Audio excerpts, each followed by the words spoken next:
Good afternoon and welcome to Downing Street for today's coronavirus briefing. And I'm joined by Deputy Chief Medical Officer Professor Jonathan Van Tam and Dr. Jenny Harries, the Chief Executive of the UK Health Security Agency. I'd like to update you on what we're doing to fight the virus, both at home and abroad. First, turning to what's happening here in the UK. I'll ask Professor Van Tam to set out the numbers and the details in a moment.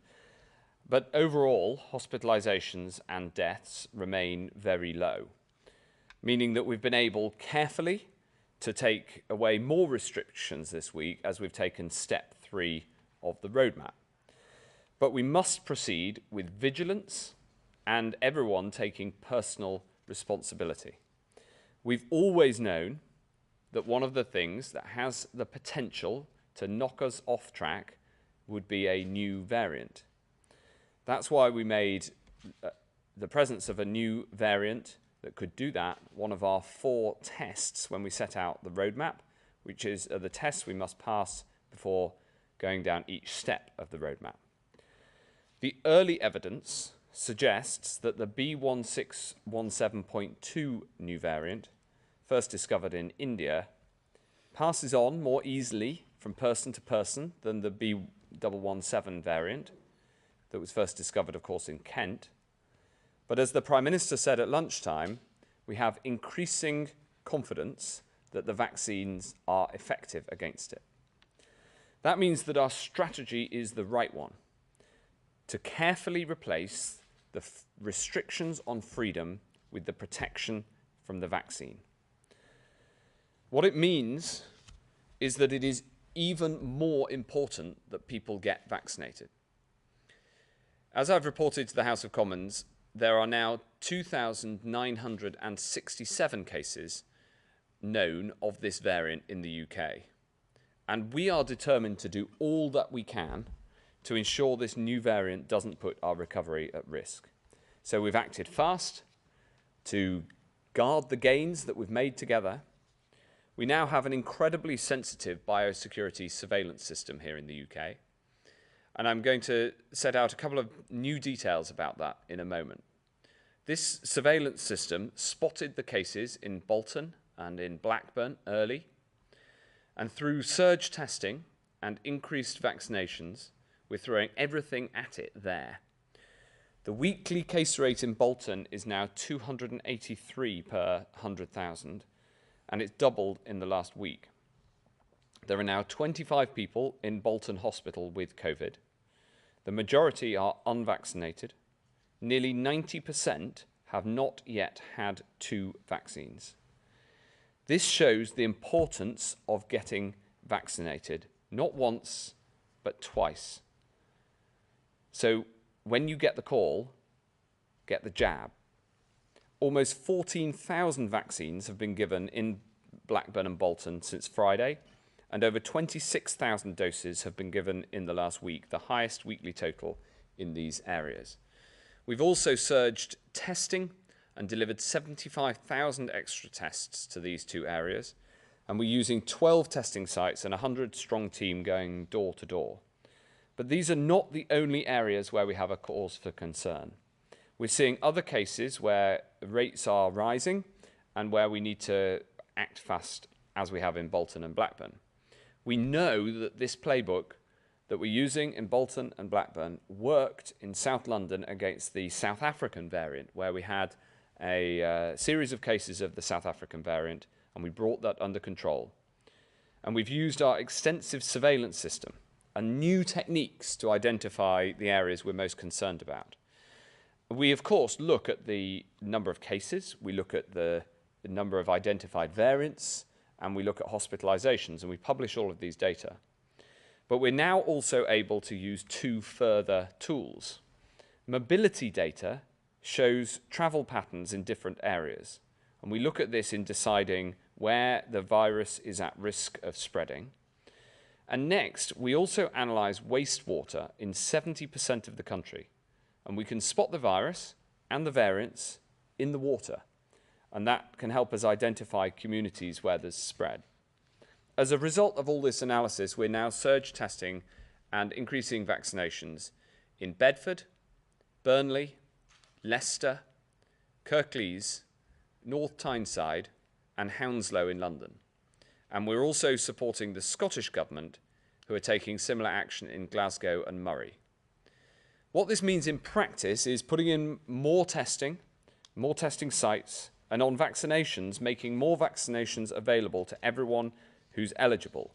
And to everyone across the whole country, I'd urge vigilance as we open up, and of course, as soon as you're able to get the jab. To everyone in these areas, please exercise caution, get a test, and as soon as you're eligible, get the jab.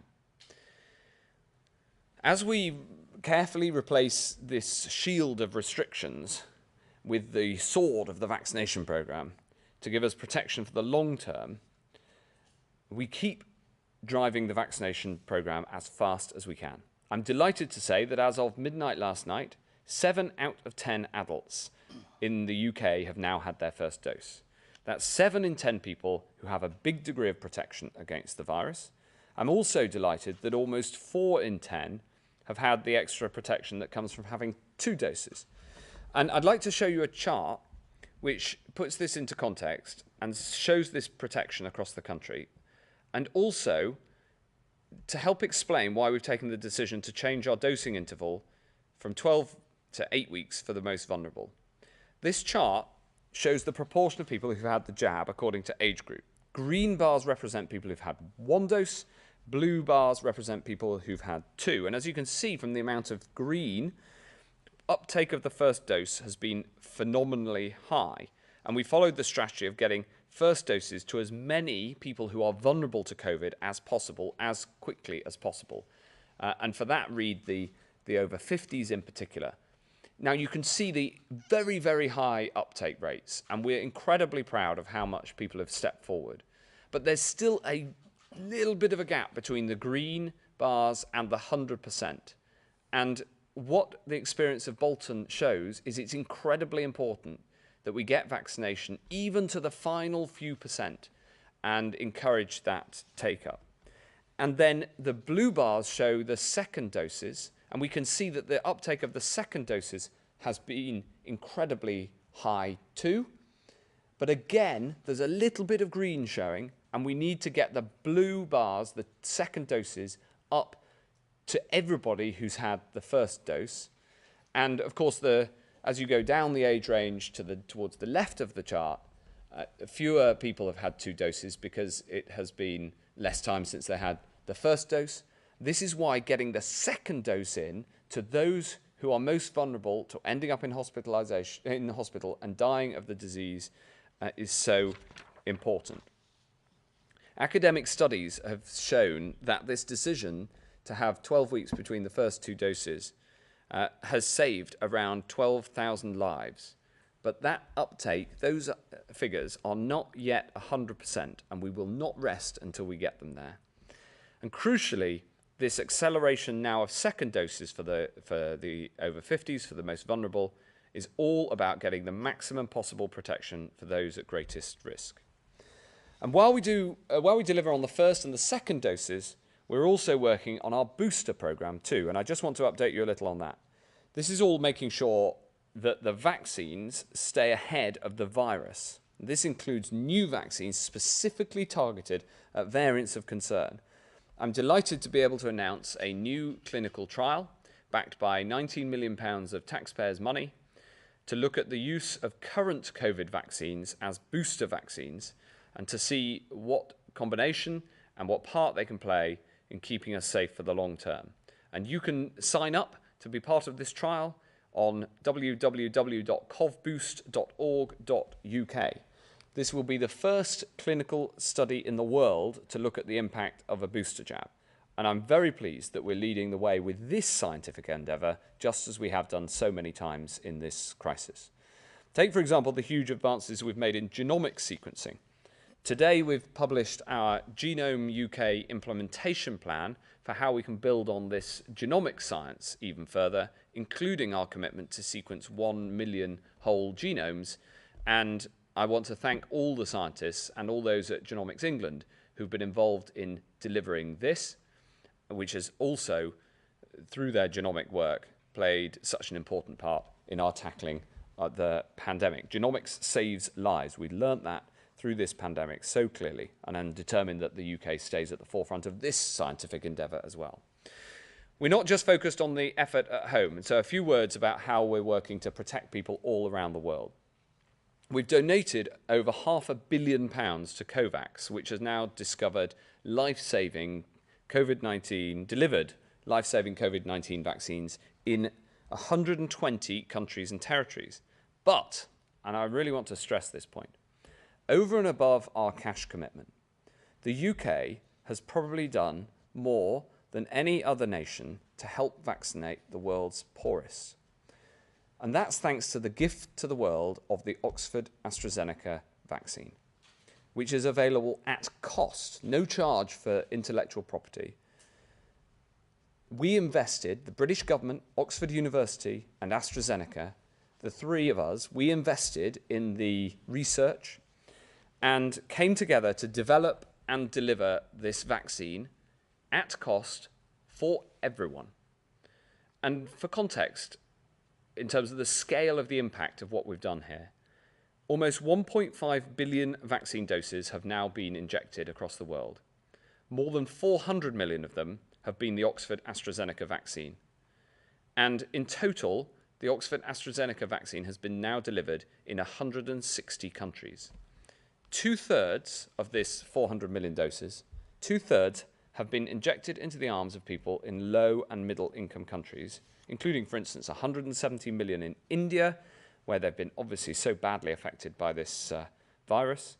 And of the 67 million doses delivered through COVAX, over 65 million of them have been the Oxford AstraZeneca vaccine. This vaccination programme is a vaccination programme for the world using the Oxford AstraZeneca vaccine. It's something every British taxpayer has had a part in supporting. And everyone in this United Kingdom should be incredibly proud of it. Rather than changing the rules, as we got many jabs into arms right across the world, we just got on with delivering this at cost without any profit. And I want to thank the team at Oxford and at AstraZeneca for the incredibly progressive and forward-looking approach that they took over a year ago now to set this up. And it is having an impact everywhere. So just as we fight the virus at home, we'll stand side by side with other nations across the world. And I just want to add one more thing, because if this pandemic has taught us anything, it's taught us that our health is intertwined together. Next month, I'll be welcoming health ministers from G7 nations to Oxford, the birthplace of this vaccine that saved so many lives. And there we'll hold the G7 Health Ministers Forum, not just to talk about how to fight this pandemic in the here and now, but how we need to emerge stronger, healthier and safer with the great democracies of the world working together. This, after all, is a virus that attacks all of humanity, and it calls upon everyone to step up and think about what we can do. And you can play your part in that too, in the same way that everybody has played their part so far. So please remember the basics: hands, face, space, and fresh air. And even as we take these steps together, get your rapid regular tests, and when you get the call, get the jab. I'll now hand over to Professor Van Tam to go through the data. Thank you, Secretary of State. Good afternoon. The slides today are quick, simple, and thankfully should contain no surprises to anyone. Let's have the first slide. Here we go. This slide is the number of people testing positive for COVID-19 in the UK. You can see the big winter wave of January and February, and you can see now on the right of the slide that we are in a very low place indeed. The most recent 7-day average is just over 2,000 cases per day, and that trend is absolutely flat. Next slide, please. There's better news on the number of people in hospital with COVID-19 in the UK, better than flat. Again, you can see that massive peak in January and February, peaking at almost 40,000 people in hospital. We're now down on the 17th of May to under 1,000 people in hospital with COVID-19, 939, and that's a drop of 17.17% in the last week. Next slide, please. In terms of the number of deaths of people who've had a positive test result for COVID in the UK in the last 28 days, the most recent 7-day average is now running at 8 deaths per day. These are still regrettable, but we are nevertheless in an extremely low place compared with where we were back in January and February. Next slide, please. And finally, this is a different depiction of the data that you've already seen in an animated form from the Secretary of State. You can see that we are now at almost 37 million individuals who've received their first dose of a COVID-19 vaccine in the UK, and we are now at around about 20 million, just over, for people having received both doses of the vaccine. What is really important now is that we close the gap and turn that 20.9 million people who've had their second dose into 37 million people who've had their second dose. And that's the challenge of the next few weeks. Thank you, Secretary of State.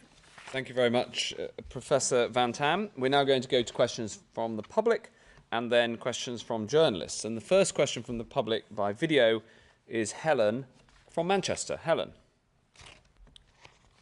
Not including the autumn booster, how long do you anticipate vaccination protection will last, and when will we need a further booster? It's a great question, Helen. I'm going to hand over straight to JVT. Thanks for the question, Helen. The short answer is that we don't yet know. We do have data now showing that antibodies are persisting for at least 6 months, but antibodies on their own are not the totality of the protection you get from vaccines. You also get important T-cell related protection that is more difficult to measure. We can't make time go faster, so we simply have to watch very vigilantly to make sure that we're not starting to see lots and lots of cases of COVID-19 in people who've been fully vaccinated. That would be a telltale sign that vaccine effectiveness is starting to wane. And we just don't know. It is perfectly plausible that in the absence of variants, then the vaccine protection, particularly in the younger adults, might last for quite some time. But we're entrusting our JCVI, who've done such a good job so far, to look at this. They've already started addressing this question, and we will, step by step, as the science unfolds, keep an eye on this, and then the JCVI will make an advice to government about what the next steps are. But on the vaccine procurement side, the Vaccine Task Force is doing everything it can to keep as many options as possible open so that the JCVI has got that choice of strategy according to when and where and what we need. Thanks very much, Professor. Next question is from Iris in London. Given the increased risk of complications for pregnant people and the updated guidance to recommend vaccinations for those pregnant, why aren't pregnant people prioritized over their age groups for the COVID-19 vaccination? Thank you, Iris. It's another important question. I'll ask Dr. Harries to answer that. Thank you, Iris, for that. And you'll probably have noticed that our guidance has been very cautionary. Women who were pregnant were included in the advice for the clinically extremely vulnerable at the start. And the same precautionary approach has been applied to vaccination, and Professor Van Tam may want to add to my comments in a moment. But I think what we didn't have any information specific to pregnant women at the start. We have now acquired that over time, and we think it's perfectly safe for women to have that. Mixed with pregnancy will be women who have specific underlying conditions. So if you are a pregnant woman with underlying conditions, then clearly you will be treated within that risk group. But for pregnant women otherwise, who are otherwise fit and healthy, it's entirely appropriate, JCVI have looked at the evidence, to be called in with your own age group, but not to receive the AZ vaccine, because most of the evidence is for other vaccination types at this time. Thank you very much. Anything to add? Nothing to add. Thank you. Thanks very much. We'll now go to Hugh Pym from the BBC. Hugh. Thank you very much, Secretary of State. At what point do you think you'll have enough data on the spread of the Indian variant and the impact on hospital numbers to give a clearer picture on the next stage of the roadmap? And a question for you and your colleagues. What is your current assessment of how fast this new variant is spreading relative to the existing UK variant? Thanks very much, Hugh. So I'll answer the part of the question and then pass on to Professor Van Tam to answer the rest. In terms of the roadmap, we've set out that we will take step 4 not before the 21st of June, and we will give a decision on that on the 14th of June using all the information that we have up until then. Now, clearly, every day we're getting more information. We're getting more information about how many people are in hospital in the areas where there are hotspots of this new variant, and we're getting more scientific information that the professor can take you through. So in terms of making those decisions, we'll look every day at the data, and we'll make a final decision on whether we can go ahead with step 4, and we'll make and publish that decision on the 14th of June. Until then, it is just too early to say, and all I can tell you is that we remain vigilant, and this data on the number of cases and the number of hospitalizations is published and updated every day. Professor. Yeah, thanks, Hugh. All I can add really is that I think scientists are sure that this virus is more transmissible than the strain that it is beginning to replace, which is the old Kent B1.117 strain. The question, and you know, the million-dollar question is how much more transmissible, and we don't have that yet. We have a credible range that goes from a few % more transmissible through to, and you've probably read the SAGE papers, through to 50% more transmissible. I think most people feel it is going to be somewhere in the middle rather than at the extremes of that band, but it is just too early. The best estimate I can give you really is that the data will begin to firm up sometime next week, and I think next week will be the first time when we have a ranging shot at what the transmissibility increase is, and that will then feed into models that will help us understand how this looks in terms of the future prospects, in terms of resurgent disease, and from there ministers will be able to make further decisions.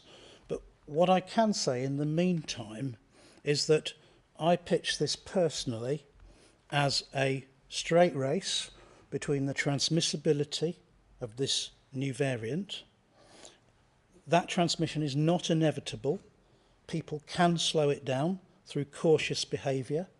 They can slow it down through using test, trace and isolate. And that cautious behaviour is very important where we know there are hotspots. So on the one side, the race is transmissibility. The other competitor in the race is vaccine delivery. And the NHS is doing everything it can to turbo boost that. And that is the challenge that's ahead of us in the next 2 to 3 to 4 weeks to make sure that we outrun the virus through really vigorous pull through on vaccine delivery. And that is why when you are called, you must come forwards and help us finish the job. Thanks very much, Hugh. Next question is from Emily Morgan at ITV. Emily. Thank you very much. You're hoping to stop the spread of the variant with vaccinations and surge testing, but it is still spreading. So it appears that surge testing isn't actually working. With millions of people still not vaccinated, aren't you afraid that this will inevitably lead to more hospitalizations and deaths? Well, not necessarily is the answer. And that's why we've taken the approach that we have. Because we saw surge testing work effectively in reducing the spread of the South African variant in South London. And if you remember, we discussed this about a month ago. We put in a huge amount of testing. About 250,000 tests were taken in South London in a very short space of time. And that did manage to stop the spread of that variant. And I'll ask Jenny Harries to explain the details of what we're doing, not just now in Bolton and Blackburn, but more broadly where there are hotspots. But we have seen this playbook work, and we want to do that. The advantage we have now compared to, say, in the autumn when the Kent variant first arrived is we just know so much more about it so much faster because of this extraordinary surveillance capability. So we could spot the rise in cases very, very early, and it means that we can act in this way without having to take more drastic action, given that the overall picture when you take the nation as a whole is really quite positive. Thank you, Secretary. So, yes, so I think the original question was around vaccination. I would just like to highlight the point that's been made in the really fast moving of this turbocharging to the vaccination programme. So just in Bolton alone, last weekend, 6,000 people were vaccinated. For a small area, I think this is down to the really hard work of our NHS colleagues, local authority, Director of Public Health, everybody working together to ensure people come forward for their second dose if they haven't had their first one to do that.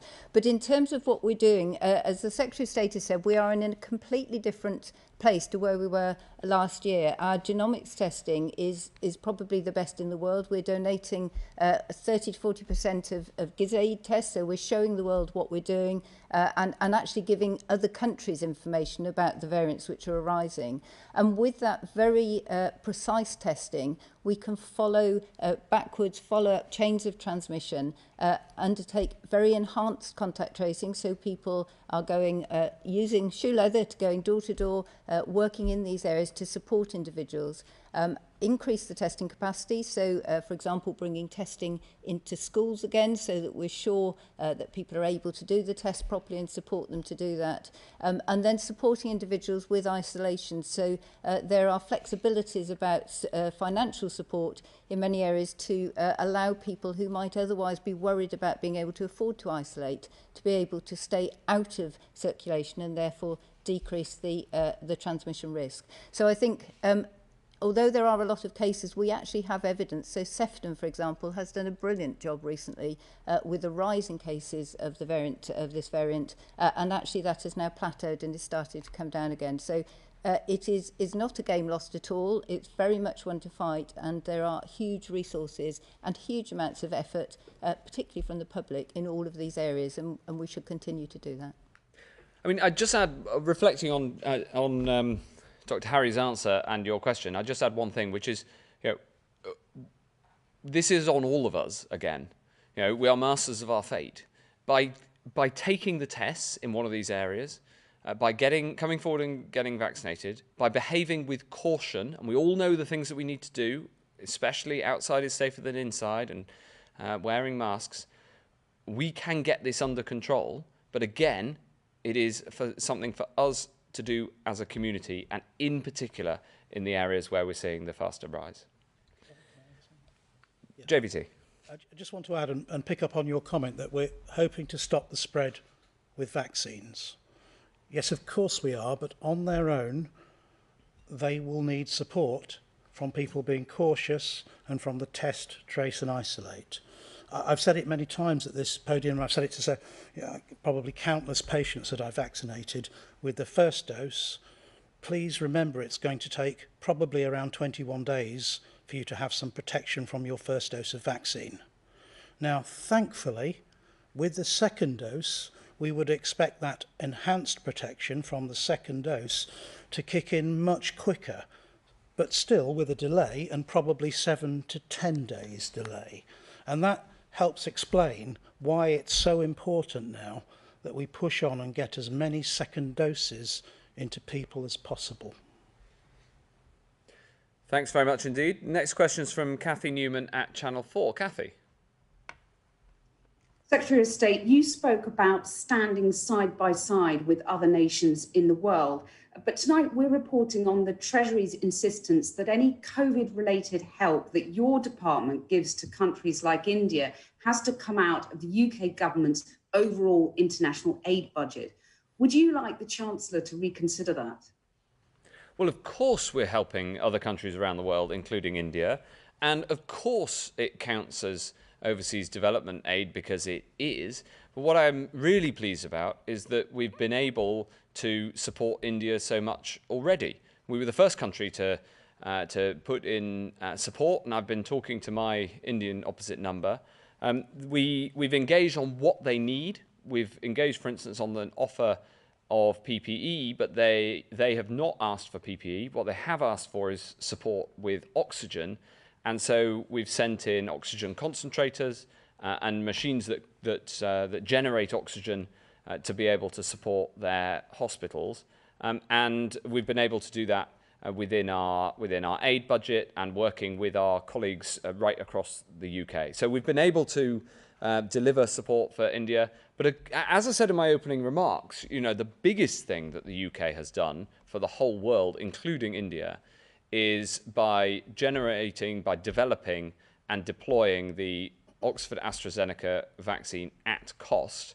It means that effectively we have supported the vaccination of over 400 million people, including over 170 million people in India. And so we can be very proud of the part that we've played in tackling this around the world. Harry Cole at The Sun. Budget, aren't you risking other international aid projects? Sorry? Harry, was that you? I'm sorry, I was just asking a quick follow-up, if I may. Yeah, go ahead. Things like oxygen generators out of the overall aid budget, aren't you then risking cuts to other international aid projects? Oh, no, we have a very generous aid budget overall, 0.5% of our GDP. And I think this is exactly the sort of thing that we should be deploying in terms of aid, helping other countries around the world. But obviously it is aid. I mean, that's just by definition. If you send aid to another country, it counts within the Overseas Development Assistance Budget, as it's technically called. Thanks. Harry. Thank you, Secretary of State. Earlier in the week, ministers said that we could go to amber list countries to visit friends. But today, the Prime Minister says we need an extreme reason to go to an amber list country. Can you give us an example or two, if possible, of what an extreme reason would be? And is it of regret to you that these mixed messages have once again dominated a week? And are you going to apologise to holidaymakers who once again find themselves facing a summer of chaos when the list could have been explained a little bit better, frankly? And a question for whoever can answer it, really, whoever's best qualified to answer it. The Secretary of State mentioned that there are 25 COVID patients now in Bolton Hospital. By my maths, that's up 6 from 19 last week. Is that rate of increase a cause for concern, or is it actually better than feared?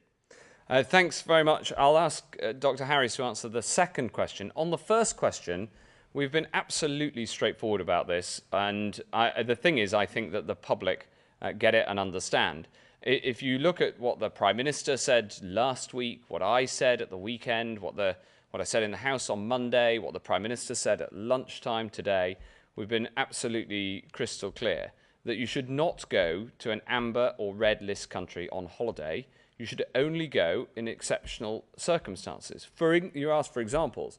An example might be to visit a very ill family member or to go to a funeral of somebody who is very close to you. They're two reasonable examples. And I think we have been really clear through this pandemic that there are some things that we have banned in law, but there are some things that we do not recommend. But you don't necessarily have to ban everything. That as a government minister, if you don't advise it and you think that it isn't the right thing to do, you don't necessarily ban it. There are many examples of that. But what we do know is that the public have been brilliant at exercising the personal responsibility that we are seeking. And so I would advise all Sun readers to listen to the Prime Minister, to follow the government advice which is on the government website, to book a holiday if you want a holiday abroad. That's what the green list is for. Or, like me, to holiday at home. Jenny. Thank you. So on the second question about hospital numbers, obviously it's not just Bolton, it's every area where we're seeing variants across the country. We're looking continuously to see if we are getting increased hospital admissions and if there are any fatalities for that, sadly, associated with it. And as Professor Van Tam has said earlier, actually we are not seeing that at the moment, and the change in numbers that you've described is really too small. We're seeing a fairly flat level of admissions. We have cases and we expect people to come in and out of hospital. We're not seeing sharp rises at the moment, but clearly we will continue to monitor that. The only other thing I would just add as well is, in interpreting some of these numbers, we have continued to learn right through the pandemic, and the NHS now offers pulse oximetry out to patients. So we might find that patients are in the community more than they're in hospital or vice versa. So I think we need to take an overall consideration, which is what we do on a very regular basis. Thanks very much. Any follow-ups, Harry? I can see you. Yes, please. With all due respect, Secretary of State, you haven't been crystal clear, have you? Because on Monday, George Eustice was saying that it was okay to visit friends in amber list countries. He was wrong, wasn't he? The example you've given isn't to visit friends, it's to visit very sick relatives. Why are these mixed messages? Well, I thought this subject might come up, so I took the trouble to look at what we said when we announced the travel policy ahead of the 17th of May, what the Transport Secretary said, to look at what the Prime Minister said last week, to look back at what I said at the weekend, to check the record of what I said in the House on Monday, to look at what the Prime Minister said at lunchtime today, in case this question came up.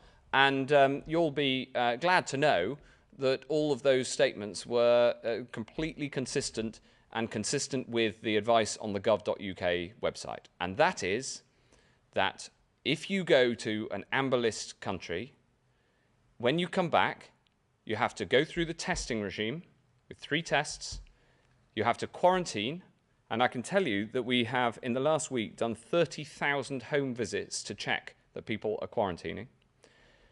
And you should only go to a red list country or an amber list country if you have exceptional circumstances. The purpose of the green list is that we've looked around the world at the countries where we think that it is safe to travel, both from a point of view of having no or very, very low variants of concern and a low case rate, just as we have here in the UK. That green list is there for people who want to have, foreign travel and, for instance, for a holiday. The amber list is not for holidays, and the red list is not for holidays either. That's the policy. We've been very clear and consistent in terms of the language that the Prime Minister and the Transport Secretary and I have used, and it's all been on the gov.uk website. And I'm sure that Sun readers have got that from the start, because we've also seen actually we've seen the public get it, and many, many members of the public I know are looking forward to an extremely good holiday in the UK this summer. Thanks, Harry. Next question is from Heather Stewart at The Guardian. Hello, Secretary of State. The Indian variant appears to have been able to take hold and spread rapidly, despite 2/3 of adults having received at least 1 dose of the vaccine. Given the concerns about other variants emerging, would it be prudent to wait until all adults have at least some protection before removing what you called the shield of restrictions, such as masks and distancing rules, rather than sticking to the 21st of June date in the roadmap? And just for Professor Van Tam, you talked about cautious behaviour being very important in those new hotspots, Leicester and Bedford and so on. I wonder whether you'd advise people against taking advantage of some of the new freedoms that have been allowed this week, such as meeting up in pubs and restaurants. And would it be unwise for people from outside to travel to these areas to visit family and friends? Thanks very much, Heather. 2 excellent questions. I will. All I'll say before handing over to Professor Van Tam on the roadmap is, we'll set out a decision on the 14th of June, looking at all this data. We are seeing the vast majority of cases, both of the existing variant and of the B.1.617.2 variant amongst younger groups and unvaccinated people. On the one hand, that is actually a good sign because it implies that the vaccine is working effectively. But obviously, we don't want to see a huge increase in the number of cases anywhere. We have said all along that we expect some increase in cases. And of course, younger people who are much more likely to be those yet to be vaccinated are much less affected in terms of hospitalizations and deaths. And that core fact about this virus underpins the strategy and the roadmap that we've set out. JVT. Yes, thanks very much for the question. Look, the areas that have been mentioned today in the press briefing, including Bolton, are absolutely areas of concern for now. And I would advise the residents in those areas to think very carefully about the freedoms they have, weigh up the risks, and be very cautious. So, if it is possible to do something outside, better to do it outside. If it is possible to do something with smaller numbers, with people you know rather than multiple new contacts, it's better to do that. Take it steady. I think I've said don't tear the pants out of it once before from this or a similar podium. But frankly, we're back to that again now. The government has given people freedoms to start to make these judgments for themselves. And I understand that, we can't live for years and years on end with rules. People will have to learn to manage these risks from COVID for themselves, because this is not going to go away in the short term, the medium term, and probably the long term. But you have to be cautious. You have to weigh it up really carefully. And if you don't feel well, you need to absolutely get a test. If you're offered a test as part of the surge testing, you need to have it. You need to follow the rules on isolation. And when you get the call for the vaccine, whether it's your first dose or your second, remember this is a race against the transmissibility of the virus. Don't delay, take up the offer, come forwards immediately. Thanks very much indeed. Is that okay, Heather? Very good. Final question is from Andy Woodcock at The Independent. Andy. Secretary of State, the European Council has decided today that it's going to recommend that anyone who has been fully and properly vaccinated can come to the EU this summer. There'll be a lot of people in the UK who've had their 2 jabs. They'll think, I've been vaccinated, I'm safe, I can now travel to the EU, I can go to France or Spain, but I can't come back, because if I do, then I'll have to go into quarantine as things stand. Why is it that people who've been properly vaccinated aren't exempted from the traffic light system? And if I could ask the medical experts, if somebody has been fully vaccinated, what sort of risk do they actually present to people if they go abroad? Is the decision by the European Union to allow vaccinated people in a rational decision to take at this stage? Thanks very much, Andy. Well, the thing is that most areas of Europe, most countries in Europe have a higher rate of the virus than we do, some significantly. And there is also a much more significant presence of the so-called South African variant of concern in mainland Europe. And that's why we've chosen to put only Portugal out of mainland Europe on the green list. And for instance, on the latest data, the proportion of the South African variant in France was around 5%, and hence we've kept it on the amber list. We take these decisions in order to protect the recovery at home. And so, of course, it's a matter for the EU, what their international travel rules are, and largely it's a matter for individual countries within the EU. I've seen the proposals. It's not a final decision, I understand. I've seen the proposals from the EU, and obviously I talk to my EU counterparts all of the time. So we will work with them. In the long term, we need to find a way to have safe international travel. But right now, with our levels of vaccination really good, but not yet there, we are, I think, wise to take a cautious approach to international travel. Anything to add? Yes, thanks for the question. It is a good question. Vaccine effectiveness is not 100%. We know that from the clinical trials. And we know that vaccine protection is going to vary by individuals. It's probably going to vary by age. There are some data that suggest that protection is not quite as good in people who have a suppressed immune system. And it is possible that we will see some signals in the future that vaccines don't work quite as well in people who have a range of chronic illnesses. So in other words, it's very personalised how well the vaccine is going to work for you personally. On top of that, we can't solve this by just measuring your antibodies, because T-cell immunity is far less measurable and is much more difficult to do, and that's another component of the degree of protection you're going to get.